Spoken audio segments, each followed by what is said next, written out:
Bonjour. Alors, je vous avais promis la vidéo 29 suite à qu'est-ce que la matière? La dernière fois, vous aviez en conclusion compris que nous n'étions constitués que de vide, hein, et comment est-ce qu'on peut se voir si nous ne sommes que du vide, hein. Et je vous disais que nous sommes une illusion, hein, notre corps est une illusion en conclusion. Voilà. Donc, nous avons parlé de l'infiniment petit, c'est-à-dire que nous sommes constitués d'un vide immense, soit 99,9 fois 9 derrière la virgule pour cent de masse, de vide avec une énergie immense. Et le reste, c'est-à-dire 0,80 derrière la virgule 1%, euh, n'est que la masse, n'est que la masse. Et si vous savez qu'il y a 1,5 quadrillion d'atomes dans notre corps, eh bien imaginez le vide que nous avons en nous. Donc nous avons vu ce système, le vide, avec les atomes, les électrons chargés négativement, tournant autour de l'atome comme un système solaire. Eh bien, aujourd'hui, je vais vous parler du déplacement de ces électrons négatifs autour des atomes, hein, puisque nous sommes constitués uniquement de cela, en fait, de ces atomes. Alors, où est-ce que j'en étais? Oui, je vous ai dit que c'était comme un système solaire et les électrons tournent autour de cet atome à une vélocité qui n'est pas inoffensive. Imaginez cet infiniment petit qu'est l'électron tournant autour du centre, tourne à une vitesse de 300 000 km/s. Ça vous rappelle quelque chose? Oui, c'est la vitesse de la lumière. Imaginez cela dans notre corps. Pas seulement notre corps, mais dans tout, que ce soit la tasse, que ce soit la monture en plastique de vos lunettes, que ce soit le bois, etc. Tout tourne d'une manière extraordinaire. Et c'est en quoi ce que nous voyons est une illusion, parce que cette vélocité, tout est constitué d'électrons et d'atomes tournant autour du centre d'atomes, avec des électrons tournant autour de son centre. Bien. Ah oui, mais me direz-vous, on se voit quand même. On se voit quand même. Donc, rappelez-vous ce que vous savez déjà au sujet de la perception, hein, qui est donc simplement une émanation de notre projection et que tout simplement notre centre visuel est très limité du fait de sa conscience limitative, etc., etc., etc., hein, dans les vidéos précédentes. Je vais vous donner quelques exemples. Tout le monde a certainement vu un avion voulant démarrer, hein, quand il commence à mettre ses moteurs, que cet avion soit grand ou petit, c'est toujours le même principe, hein, on démarre le moteur et tout simplement les hélices, qu'on appelle les propellers, les hélices commencent à tourner, et à un moment, on voit tout simplement l'hélice tourner à l'envers, lentement. Ça, c'est dû à ce phénomène restrictif de notre perception. Nous allons en reparler. Et reprend à tourner de telle sorte qu'on ne voit plus le propeller, on ne voit plus les hélices. On voit tout simplement d'abord un cercle, c'est-à-dire la fin des hélices, un cercle, et puis au fur et à mesure de la vitesse, on ne voit plus qu'un disque. Ah, on ne voit plus qu'un disque.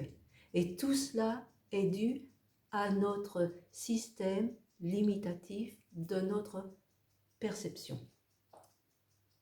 C'est-à-dire que, en fait, ce que vous voyez n'est pas la réalité physique. Vous voyez un disque qui n'existe pas. Vous voyez simplement ce que votre perception veut bien vous montrer. Et si le moteur s'arrête, vous revoyez à la fin à nouveau les hélices qui est la réalité physique. Eh bien, pour notre corps, c'est exactement la même chose. Exactement la même chose. Pensez un petit peu. Et encore, dirons-nous, un avion ne fait pas tourner ses hélices à la vitesse de la lumière. Ça, vous le savez. Hein? Je ne sais pas combien, mais ce n'est pas à la vitesse de la lumière. Et dans notre corps, nous avons cela. Nous avons cela. Alors, imaginez cette vélocité incroyable. Nous sommes des êtres de lumière, je le répète. Grand avantage.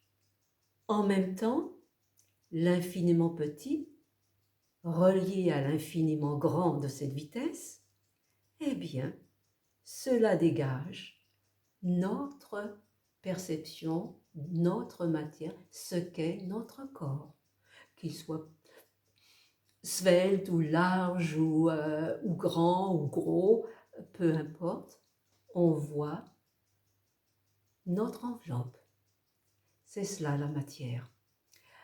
Et un autre exemple, vous savez, dans les écoles maternelles, on fait beaucoup de choses très intéressantes du reste. Et à l'âge de 6 ans, on apprend aux enfants à dessiner des séquences d'une petite histoire. Et dans chaque séquence, on modifie légèrement, évidemment, ce qu'on montre. Et ensuite, quand on tourne rapidement ces pages, et en allemand on dit Daumenkino, c'est-à-dire avec le pouce, kino, cinéma, eh bien on voit du mouvement. On voit du mouvement et on voit la vie qui se déroule. C'est le début du cinéma aussi, le début de ce mouvement. Vous vous souvenez, les projecteurs, les anciens projecteurs avec les pellicules, et chaque image représentait une certaine situation, un certain état du mouvement. Et suivant la vitesse de cette projection, eh bien, on avait l'impression de mouvement plus ou moins vite. Alors, pourquoi tout cela? Pourquoi ça se fait ainsi? Eh bien, tout simplement, la perception, je vous ai dit, notre système visuel est très limitatif, notre conscience, la projection, et ne peut voir que 25 séquences ou images par seconde. Seulement 25. Imaginez cela. Donc, par la force des choses, à partir d'une certaine vitesse, eh bien, il ne peut plus séparer les séquences. Il les voit reliées. Et c'est ce qui crée le mouvement. C'est très intéressant, n'est-ce pas? Enfin, en tous les cas, pour moi. Vous me direz si c'est intéressant pour vous. Et en conséquence de quoi, nous voyons l'infiniment petit, un vide extrême, et cette vélocité de la lumière en notre corps nous montre notre matière, notre présence. Et ce qui permet de communiquer avec les autres, parce que chaque être humain est fait de cette manière. Du reste, pas seulement chaque être humain, mais aussi les primates, etc. Hein, tous les singes. Voilà. Voyez comme notre condition humaine,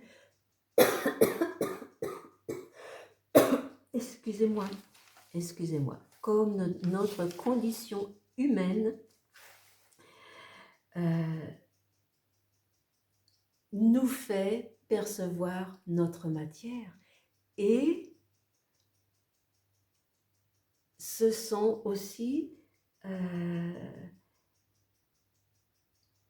vous pouvez imaginer toutes les conséquences fondamentales positives de cette condition humaine pour ce sujet beaucoup plus global qu'est la manifestation.